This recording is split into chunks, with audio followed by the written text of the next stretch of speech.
code, decrypted news, social historical, decrypted. Welcome to the Ripple Code channel. Welcome back to the deep dive. Today we're diving into a case that's truly chills me to the bone. We're talking about Lisa Snyder, just sentenced to life for murdering her two young children in Pennsylvania. Yeah, this isn't just another, tragic Yeah. story, right? It's a case that forces us to confront like the darkest impulses imaginable. A mother taking the lives of her own children. It's heavy stuff for sure. You and I have we've both read through these articles our listeners sent, and I have to say I'm still reeling from some of these details. What questions are we hoping to answer in this deep dive? Well, the listener has provided us with a lot of material. Court documents, psychological analysis, even social media reactions. Our mission here, I think, is to sift through all of it and really try to understand what led a seemingly, ordinary mother down such a dark path. Was this a case of like a mental breakdown, or was it something more calculated? Okay, so let's start with the basics. It was back in September 2019 when 8-year-old Connor and 4-year-old Brinley were found hanging in the basement of their home. And tragically, 3 days later, they were taken off life support. The impact on the community was immediate and devastating. Absolutely. But what's striking, at least from what I gathered in these articles, is how quickly suspicion fell on Lisa Snyder. This wasn't just a tragic accident. Investigators suspected foul play almost immediately. That's right. And that suspicion only intensified as they began to uncover more details about Lisa's behavior before the deaths. For example, the fact that Snyder seemed completely emotionless during her sentencing. The article even mentions the judge called her out on this. Yeah, you're right. Judge Johnson noted that throughout the trial, even during sentencing, Snyder hadn't shown a flicker of remorse. And this detail, while not evidence in itself, undoubtedly had an impact on how the case was perceived by the jury. It's chilling. And then there's the impact on their older brother, Owen. His statement to the court, which we have here in the source material, is just heartbreaking. To be only 17 at the time, facing this unimaginable loss of his younger siblings. And then to have the strength at 22 to actually confront his own mother in court, labeling her a monster. The emotional toll this case has taken on this young man it's immeasurable. It really underscores how these tragedies have this ripple effect, don't they? It's not just about, achieving legal justice. It's about the families left picking up the pieces, the brother robbed of his siblings, the profound sense of loss that permeates everything. Precisely. And in this case, those ripples, they extend far beyond the immediate family. This case has sparked national conversations about the warning signs of filicide, the role of mental health in these tragedies, and what more we can do to protect children. It's clear this case runs a lot deeper than a simple guilty verdict. So let's dig into the evidence that convinced the jury that Lisa Snyder was responsible for this horrific act. Well, one of the most unsettling aspects, and something I'm sure left a strong impression on the jury, was Snyder's internet search history in the weeks leading up to the children's deaths. I have to admit, when I read this part, my stomach dropped. Can you walk us through what was so disturbing about these searches? Absolutely.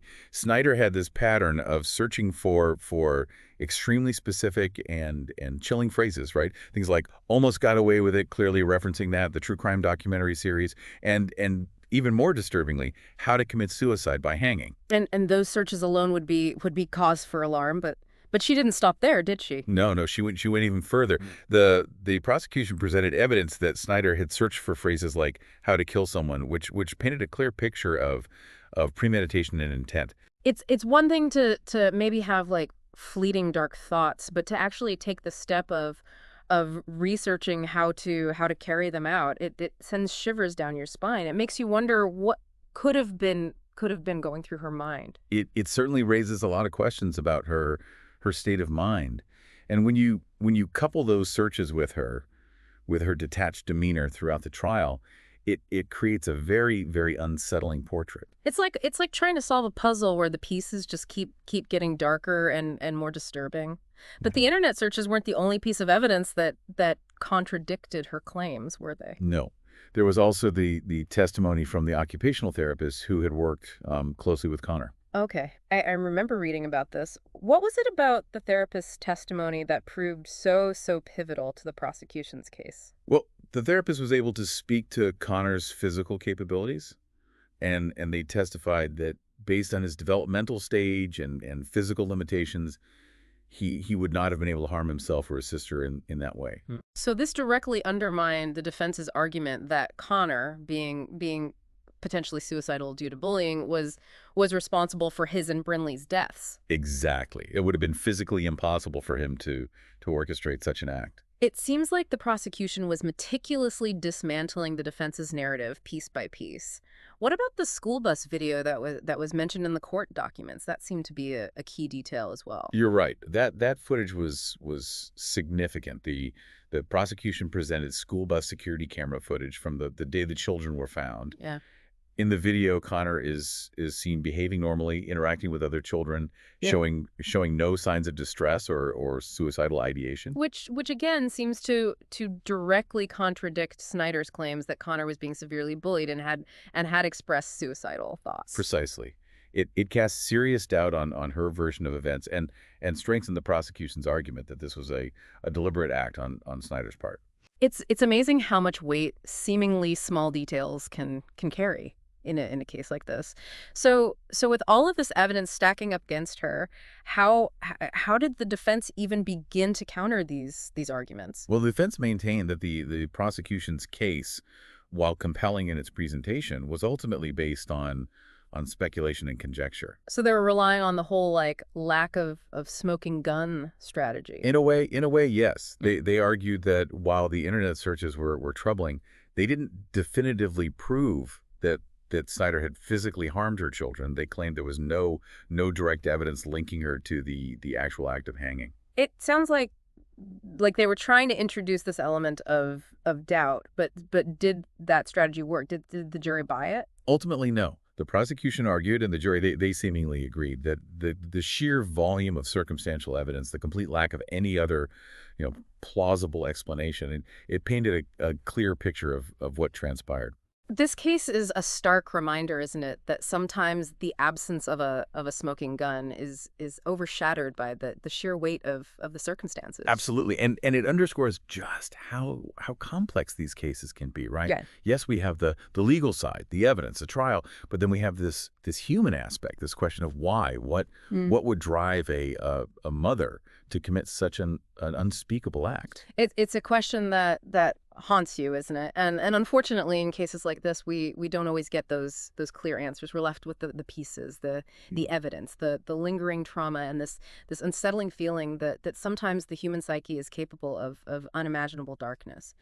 You've hit the nail on the head. And it's that very darkness, that potential for such profound evil lurking beneath the surface of seemingly ordinary lives that makes this case so deeply disturbing. It's a stark reminder of the vulnerability of children, the desperate need for better systems of protection, and the importance of recognizing the warning signs before it's too late. It's heavy stuff, no doubt. This deep dive has been emotionally draining, to say the least, but it's so important to confront these difficult topics, to shine a light on the darkest corners of our world, even when it's deeply uncomfortable. I agree. By understanding the complexities of cases like this, by asking those tough questions, we can hopefully contribute to a dialogue, right, that leads to greater awareness, prevention, and ultimately a safer world for children. You said it, and to our listener, thank you for trusting us to take this deep dive with you. We know these aren't easy topics to grapple with. If anything in this conversation has been triggering or difficult to process, please reach out for help. We've included some resources in the show notes. Until next time, take care.